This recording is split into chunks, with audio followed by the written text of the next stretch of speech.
Hi, I'm Joni Patry, and welcome to my YouTube channel. Well, today I want to talk about if you have Aries as your ascendant. Remember, the ascendant is your rising sign. It's the sign that's rising on the eastern horizon at your time of birth. The rising sign sets up your entire chart. And once you know what your rising sign is, then you know what your chart ruler is, because the planet that rules the ascendant rules your entire chart. So for Aries, that's going to be Mars. So I'm going to talk about all the different aspects of who you are through Aries as your rising sign and Mars as your chart ruler, as it sits in each and every house of the chart, will speak volumes to you as to who you are and what your interests will be throughout your life. So before I get there, I always want to remind everyone to sign up for my free newsletter on my website, galacticcenter.org, and you will get all of my predictions delivered to your email address weekly. And while you're there at that website, I have so many new things to offer. I have new classes, a shooting stars series that you can be a part of. Plus, I have a crash course coming in Vedic astrology. One day, learn how to read a chart. Go to galacticcenter.org. And remember to check out my beautiful jewelry while you're there. And if you don't know what your rising sign is, I have a free chart calculator on my website. Once you put all of your information in there, scroll to the very bottom where it says AS, which stands for ASC, that's your ascendant. Don't try to read the Vedic charts. That's for more advanced people, but it will tell you clearly what your rising sign is, your ascendant. And don't forget, in Vedic astrology, we call it the Lagna. So let's get going. Let's talk all about Aries as your ascendant. So if you are an Aries ascendant all by itself, you are action-packed. Nothing keeps you down. You can't wait to jump into things. Aries is the sign of the most impulsive person. They may get a few speeding tickets because they do not like to go slow, especially if your rising sign is in Ashwini. That nakshatra wants to go 100 miles an hour and actually deals with traveling and going very, very fast. So then there's the other aspect of someone that could have their ascendant in Bharani, which can mean new beginnings, explosive type personality. But altogether, the sign of Aries is action, ruled by Mars. Mars is the planet that deals with sports. It deals with action. It's energy. It's red. It rules the blood. It also rules conflict, war, violence, but it's a very male-dominated energy. Consider its symbol is the symbol for male. It is a powerful sign that doesn't want to ever slow down. I find that people with a strong Mars can't sit still long enough to watch videos or movies because they're always thinking about what they have to be doing. That is Martian energy. And usually they can be very athletic. They can be very sports oriented. Mars actually rules muscles. So it can deal with someone that has a strong constitution, a vitality, and a love of life. Aries is also considered to be the babies of the zodiac because in the natural zodiac, it is the first sign, start of spring, new beginnings. So as being the baby of the zodiac, what does that mean? It means that when they want something, they're going to go after it, and it just really never occurs to them that they could be inconveniencing other people. It's not that they're trying to be that way. It never occurs to them because they're so focused and laser oriented. When they want something, they go right after it. So this is the most pioneering sign of the zodiac. Aries are known to be the beginners, the ones that always come out first, because they're usually the fastest, most impulsive. They don't think before they jump. So that has its advantages. They can be very spontaneous. And the advantages is they're the pioneers with new businesses and projects that other people worried about starting for so long, they never got to it. Aries is not like that. They get to it. They start things. The initiators, the pioneers, the beginners, the first to do something in the zodiac. So let me talk about Mars. Since Mars rules your sign, let's talk about if you're an Aries rising and you have Mars in your first house. That means Mars in Aries. Wow, that means you can't sit still for a minute. You're constantly on the go. You can't stand to move slow. Yes, you're the one that's going to get the speeding tickets because everything is in fast motion and pace. Probably you have a fast metabolism too because you're always moving, always going. And yes, you're a pioneer. You're the one that begins the new, the fresh, the beginning. And always looking forward and excited about life. Mars is action and energy. And you should be pretty athletic if you have Mars in Aries. Let's talk about if you have Mars in the second house. That means you have Mars, Aries rising, but your Mars is in Taurus. Whole different energy. Your focus is going to be around making money. But with Mars being in the second house, there'll be many conflicts around the family unit because the second house can deal with family. And it actually tells me that in early childhood, there was a lot of abrupt, upsetting things. There was a lot of conflict going on in the family at an early age. Mars being in the second house, you could speak quickly. You speak before you think sometimes. You got to really take that into account. And you probably eat pretty fast. Slow it down. You got to digest that food. That will help your digestion incredibly. But a moon in Taurus in your second house, it will bring you the finer things of life. And you're willing to work for it. You will get there, you will work for it. But with the moon in the second house, money does fluctuate.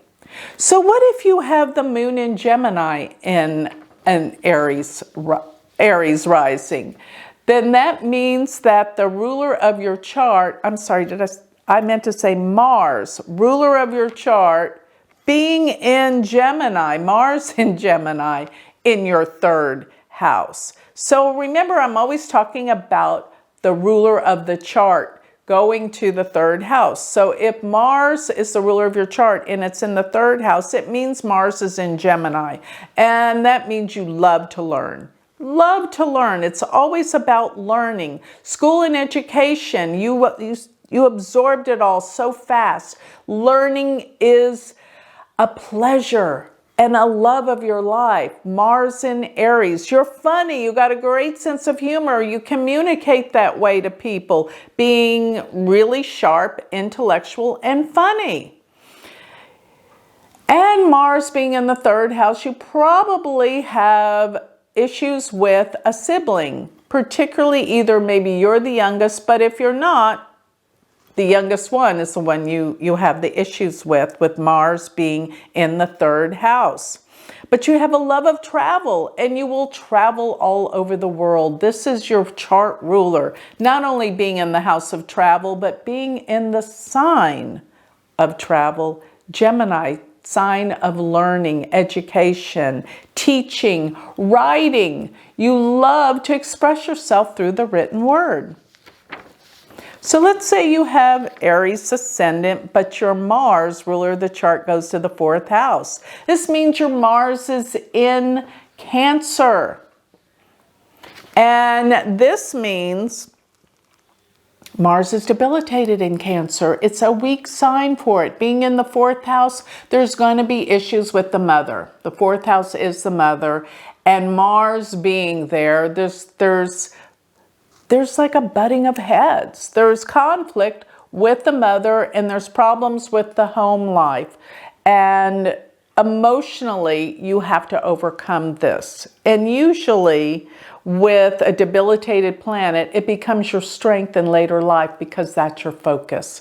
So Mars being in the 4th house in Cancer, one of your strengths to overcome is family issues, plus owning your own house and real estate and property. That's going to be one of the core issues that maybe at first is difficult, but you overcome it, and property and real estate is an important issue for you. So if your moon, I'm sorry, I keep saying moon, I mean to say Mars, because Mars rules your 1st house, Aries rising, and you have your Mars in the 5th house. This is Mars being in Leo. So your Mars would be in Leo in the 5th, ruler of your chart, and the 5th house deals with creativity and expression. You have to express yourself. And I'll say this too, the 5th house is the house of intelligence. So you're incredibly smart.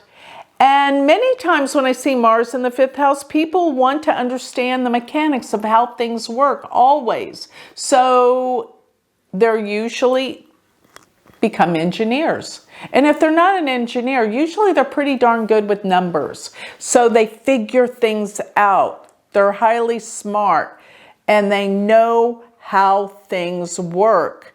And if they have children, they're going to have some athletic children, very smart and intelligent and very athletic. That's what I'll say, and very driven. And sometimes they can cause you some issues and problems, but that's okay.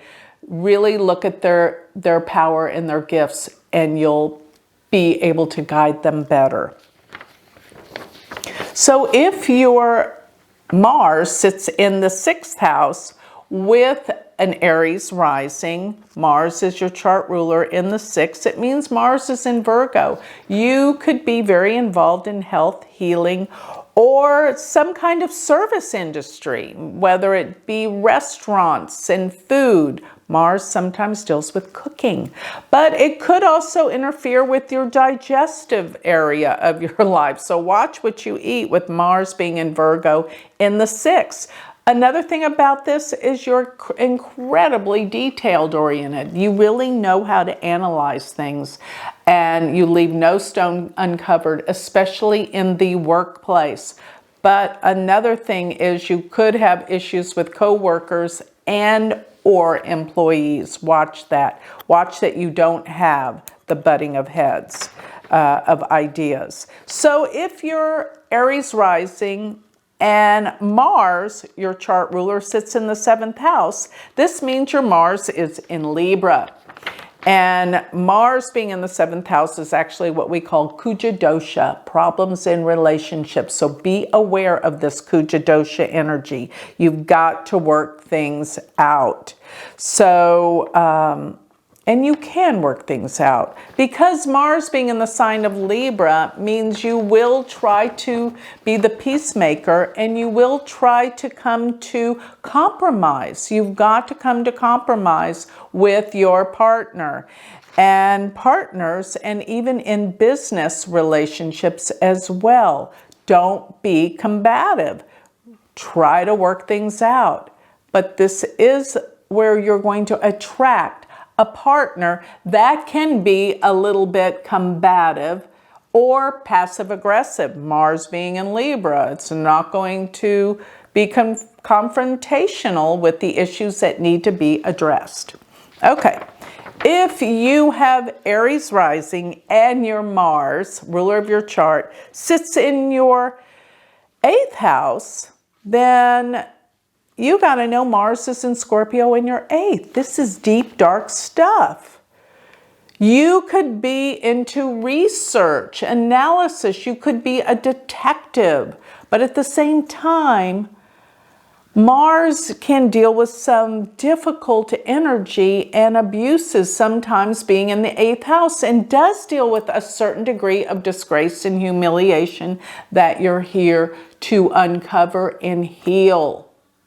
It's not an easy position to have the ruler of your chart in the 8th, but it will direct you into metaphysics and healing. And psychology, you're always getting to the core and the bottom of things to heal them, to improve your life. And therefore, this can be a major transformative position with you in your life. So if you have Mars, ruler of your chart, Aries rising, and Mars sits in your 9th house, this means your Mars is in Sagittarius. And Mars in the 9th house in Sagittarius gives you a quest for truth seeking, always wanting to find the answers. And spirituality is very, very important to you to have the ruler in the 9th. Long distance travel, you will travel the world. You will travel all over the world seeking truth too. You could even go into a field of law, or if that's not the truth, into teaching, higher-minded teaching, being a teacher, being a professor, traveling the world. But there could be some issues with dad. Be aware of that. If you have Aries rising and your Mars, ruler of the chart, sits in your 10th house, then this means you have Mars in Capricorn. The ruler of your chart goes to the 10th. Career is everything to you.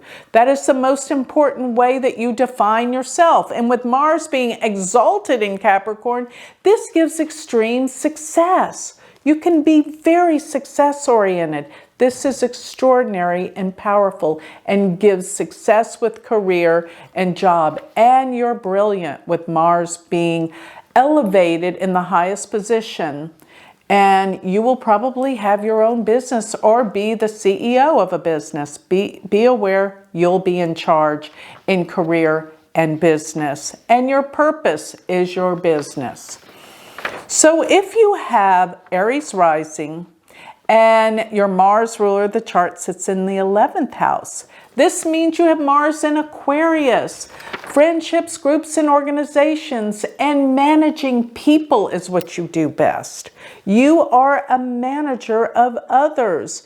You can be anything to do with advisory positions where you take charge of groups of people, and everything to do with friends you put a focus on. But you're going to find that some of your friends are a little bit combative, and probably at times you may not realize it, but jealous. A lot of jealousy from friends.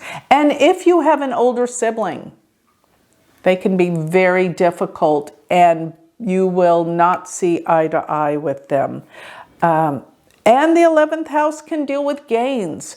In Aquarius, you're extremely smart to have Mars in Aquarius, and you find ways to make large sums of money, and you will probably be successful with real estate. And so will people with that Mars being in the 10th house in Capricorn. So if you have Aries rising and your Mars sits in the 12th house, that means that you've got Mars in Pisces. And you're very compassionate and you're a healer. You want to help people. This is what you love to do. You may even go into a profession of health and healing to really help others.